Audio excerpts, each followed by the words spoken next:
ಹೇಳಿ ಸರ್, ಏನಾಯ್ತು ಏನಕ್ಕೆ ಸರ್ ಇಲ್ಲಿ ಸ್ನಾನ ಮಾಡಕ್ಕೆ ಅಂದ್ಬಿಟ್ಟು ಕರ್ಕ ಬಂದಿದ್ದಾರೆ.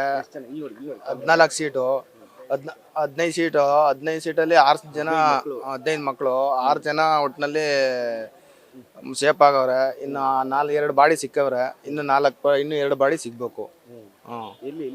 ಅಲ್ಲಿ ರಾಮಸ್ವಾಮಿ ನಾಲೆ ಅಲ್ಲೇ ಸ್ನಾನ ಮಾಡಕ್ಕೆ ಅಂತ ಹಾಸ್ಟೆಲ್ ಹುಡುಗರನ್ನ ಕರ್ಕ ಬಂದು, ಅದು ಗೊತ್ತಿಲ್ಲ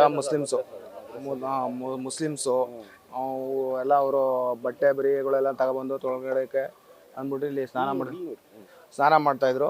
ಅಲ್ಲಿ ದುರಂತವಾಗಿ ಅವರು ಒಳಗೆ ಬಿದ್ದು 4 ಸೀಟು, 4 ಜನ 12 ವರ್ಷ 13 ವರ್ಷ ಎಲ್ಲ ಹೆಣ್ಮಕ್ಳೇ. ತಮ್ಮಣ್ಣ ಅಂತ ಸರ್. ನಮಸ್ತೆ, ನಾನು ಬಾಬು ಬನ್ನೂರು.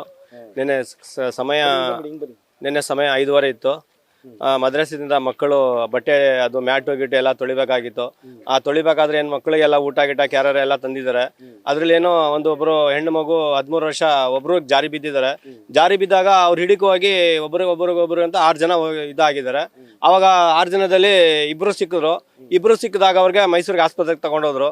ಒಂದು ಹೆಣ್ಮಗು ತೀರೋಗಿದೆ, ಅಲ್ಲೇ ಒಂದು ಹೆಣ್ಮಗು ಅಡ್ಮಿಟ್ ಮಾಡಿದ್ದಾರೆ. ಇನ್ನೊಂದು ಸ್ಪಾಟಲ್ಲೇ ಒಂದು ಹೆಣ್ಮಗುಗೆ ಸಿಕ್ತು, ಅದು ತೀರ್ಕೊಂಡಿದ್ರು. ಆಮೇಲೆ ರಾತ್ರಿ ಎಷ್ಟು 9 ಗಂಟೆ ಏನೋ ಅಷ್ಟಿತ್ತು, ಅವಾಗ ಒಂದು ಹೆಣ್ಮಗು ಇದೇ ಕೌಲಿಯಲ್ಲಿ ತೆಲ್ಕೊಂಡು ಹೋಗಿದ್ದಾರೆ.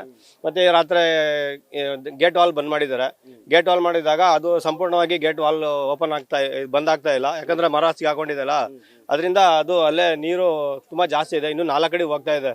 ಪ್ರಯತ್ನ ಪಡ್ತಾರೆ ಸತತವಾಗಿ. ರಾತ್ರಿ ಎಲ್ಲ ಸುಮಾರು 100-150 ಜನ ಇಲ್ಲೇ ಮಲ್ಲಿಕೊಂಡಿದ್ರು. ಎಲ್ಲ 13 ವರ್ಷ 14 ವರ್ಷ ಸಣ್ಣ ಹುಡುಗಿರು, ಹೆಣ್ಮಕ್ಳು ಸರ್. ಬಟ್ಟೆ ಆಗಂದ್ರ ಬಟ್ಟೆ ಮ್ಯಾಟ್ಗಳಿದೆಲ್ಲ ಮದ್ರಸದಲ್ಲಿ ನಮಾಜ್ ಮಾಡ್ತಾರಲ್ಲ ಸರ್, ಅದು ಹಾಸ್ಕೊಂಡ್ರೆ ತುಂಬಾ ಗಲೀಜಾಗಿತ್ತು. ಆ ಗಲೀಜಾಗಿದೆ. ಎಲ್ಲ ಸಣ್ಣ ಮಕ್ಳು ರಜಾ ಇತ್ತಲ್ಲ, ಏನೋ ಶನಿವಾರ ಏನೋ ತೊಳಿಕಂತ ಬಂದಿದ್ದಾರೆ ಸರ್. ಆ ತರ ಅದಾಗಿರ್ದು ಸರ್. ಸುಮ್ನೆ ಅದು ಸರ್ ಮಕ್ಕಳು ಎಲ್ಲ ಮೈಸೂರವ್ರೆ ಸರ್. ಮೈಸೂರೇ ಸರ್. ರಾತ್ರಿಯಿಂದ ಹುಡುಕ್ತಾ ಇದ್ದಾರೆ ಸರ್. 5-5:30 ಹುಡುಕ್ತಾ ಇದ್ದಾರೆ ಸರ್. ಸರ್ ಇವಾಗ 2 ಬಾಡಿ ಸಿಗ್ಬೇಕು ಸರ್. 13 ವರ್ಷ ಇದೆ ಸರ್ ಅವ್ರಿಗೆ. ಸರ್. ನಮ್ಮ ಹೆಸರು Babu Bannur sir. Okay sir.